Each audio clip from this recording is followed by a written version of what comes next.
Hello, SC Whitmore U.S. History students. In this unit, we're going to be studying sectionalism and the path to war, specifically the path to civil war. So as we lead up to the U.S. Civil War, we're going to see that the United States is really divided into two regions or two sections. And sectionalism really refers to the splitting of the country in those two regions. Of course, those regions are the northern region, which really isn't all northern territory. It included territory out west as well, but most of the area we're talking about was in the northern part of the United States. And then the other region, of course, is the south, the southern region. And this divide is going to lead to war. You can see there, the biggest divide between the two are between slave states and free states. Not every slave state is going to join with the South in the Civil War and fight with the Confederacy. Not every slave state's going to do that, but the majority of them are. So really, we're going to see the U.S. divided into free areas, areas where slavery is illegal, and then areas where slavery is not illegal. And that divide is ultimately going to lead us to the Civil War. And that's what we're going to be studying in this unit.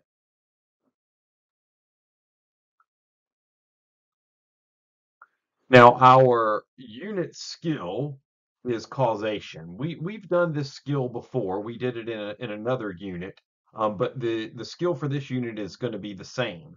Last time I used the example of recruiting rankings in college football. Well, this time I'm going to use an example of somebody you all may be familiar with, and that is the famous YouTuber Mr. Beast. Now, when we talk about causation, we can talk about how one event led to another event, which led to another event. But we also want to talk about what events or what things were more important in leading to an ultimate conclusion. So, in the case of Mr. Beast, he's a famous person. We could argue what specific things allowed someone like Mr. Beast to become famous? And could Mr. Beast have become famous without those things? In other words, 50 years ago, could Mr. Beast have become famous? A lot of people would argue that he could not. So, what were some of the things that allowed someone like Mr. Beast to become famous? After all, he's not an athlete. He's not a television personality. He's not a news person. He's not an actor, really. Um, a politician. Those were the traditional things that allowed a person to become famous in America. Mr. Beast is a YouTube personality. So of course, one of the things that caused Mr. Beast to be able to become famous was the invention of the internet and specifically YouTube itself. But without the internet and YouTube, Mr. Beast as a personality could not exist. Now, you might also say other causes of Mr. Beast's success are just his innate talent. He has a talent for connecting with people. So some might argue, even without the internet, even without YouTube, Mr. Beast could have become famous another way because he just has a connection with people. Maybe he would have become a politician. I don't know. But what we do know is that Mr. Beast did become famous through YouTube, so it takes the invention of the internet for that actually to have happened. So when we look at causes, there are all different kinds of things that causes Mr. Beast's success.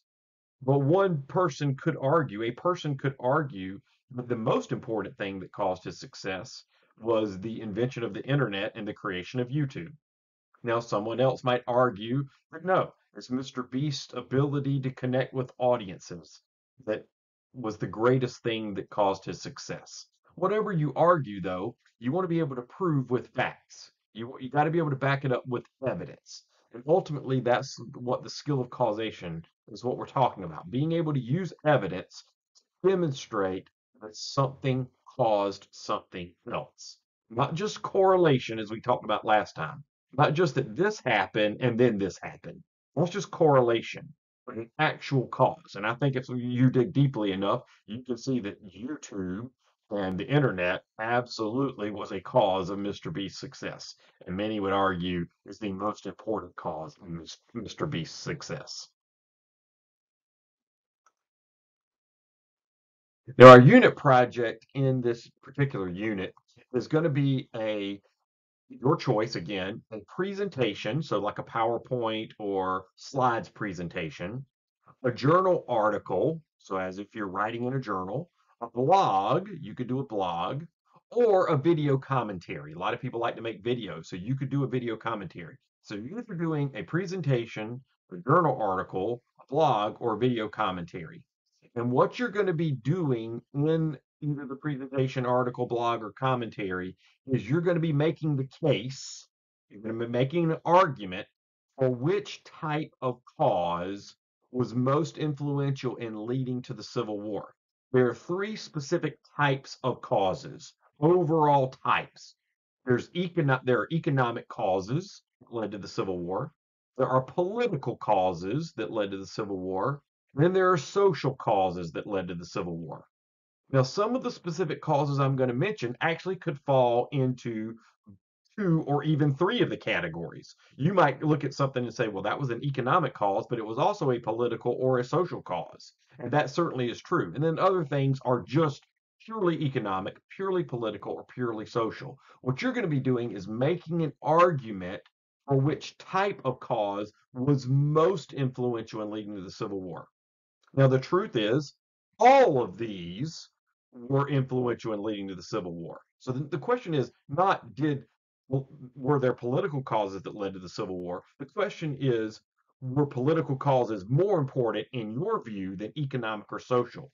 Now, in order to do that, of course, you have to justify with evidence why that cause was more influential than the other two. You got to justify it. It's not an opinion. We're not talking about an opinion. We're talking about an argument. And an argument uses evidence. Now, I'm going to give you some examples of types of cause, specific causes under each type of cause.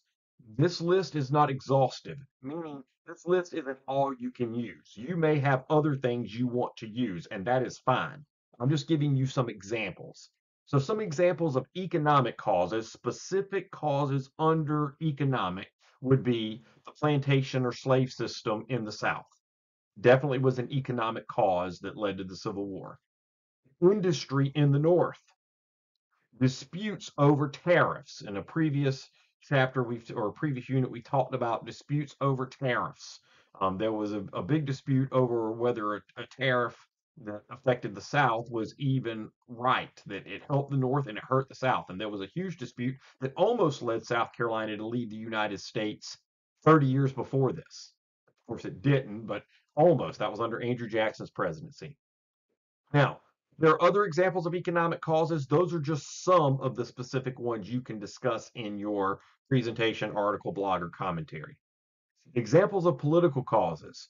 Congressional disputes over slavery. We had a lot of disputes in our Congress over the issue of slavery. In fact, one actually led to violence, where a South Carolinian actually beat someone with a cane. Um, the Brooks Sumner affair is what it's called. So you could actually use that one. I don't have it listed there. Um, the Compromise of 1850, that was a definite political cause, and you'll learn about that in this unit. The Kansas-Nebraska Act. As a part of the Compromise of 1850, we have the Fugitive Slave Act, which you'll learn about. That was a definite political cause. And then, probably one of the most important political causes, the election of 1860, which was the election of Abraham Lincoln. Ultimately, it was that election that led South Carolina to leave the United States and then other southern states to follow. They were terrified of Lincoln, which you'll learn about in this unit. Some examples of social causes: the rise of abolitionists, or people who supported abolishing or ending slavery. The Underground Railroad was a social cause. There's a famous book written by Harriet Beecher Stowe. The name of that book is Uncle Tom's Cabin. That was a social cause. Bloody Kansas, which was part of the Kansas-Nebraska Act. It was the social part of it that led to bloodshed. John Brown's raid. So those are some examples of social causes. Now, you can have more than that, obviously, but what you're going to do is when you argue for your specific type of cause. Let's say you're arguing that social causes were more important in leading to the Civil War than political and economic causes. When you make that argument, you need to talk about some specific social causes, like the Underground Railroad or Uncle Tom's Cabin or Bloody Kansas. You need to talk specifically and argue specifically how those causes were more important in leading to the Civil War than other causes were. So you got to give proof, you got to give evidence. You got to make that argument with evidence. Now, the requirements of this project. Your presentation, if you do a presentation, it must have at least 5 slides. A journal or blog must have at least 5 paragraphs. And a video, if you do the video commentary, it must be at least 5 minutes. So 5 slides in a presentation, or if you do a journal or blog, 5 paragraphs, or if you do a video, at least 5 minutes. You have to have at least 2 sources, and you must present at least 3 reasons why your type of cause was more influential than the other two.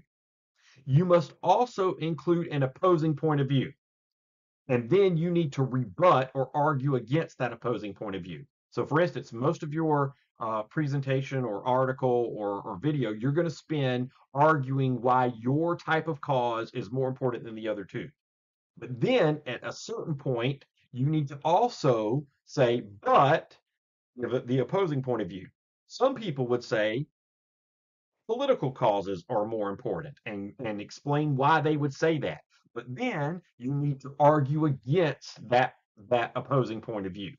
That's what a good argument does. You present your evidence, then you present the other side's evidence, and then you rebut that other side's evidence. You argue against that other side. That's what the best arguments are able to do. Not only present your side, but present the other side and then explain why the other side is wrong. And so that's what you're going to have to do in this project to get 100. Now, here's your rubric for the project. Um, we'll just go to the 100 because that's what you're really interested in. How do I get all the points? To get 100 points, you got to evaluate the types of causes and the impact of types of causes and draw conclusions about their significance. So when you argue for your type of cause being more important, you need to, that's what you're doing. You're evaluating and then you're drawing conclusions about why that's significant.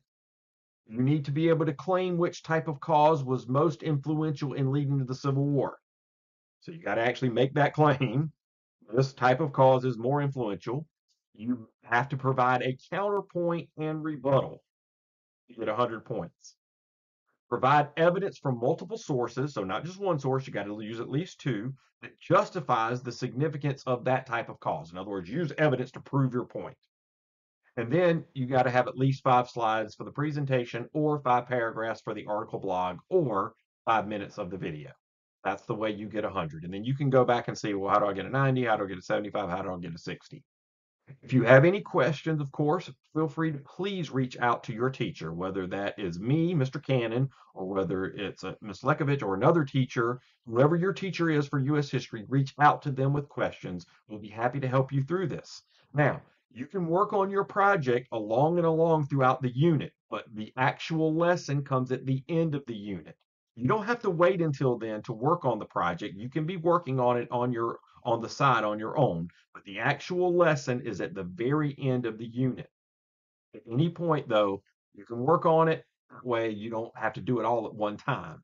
Um, at any point, reach out to us with questions. You can schedule meetings on our calendars to meet with us if you need us to go over anything in the project. I look forward to hearing from you, and I can't wait to see these projects. I know they're going to be great.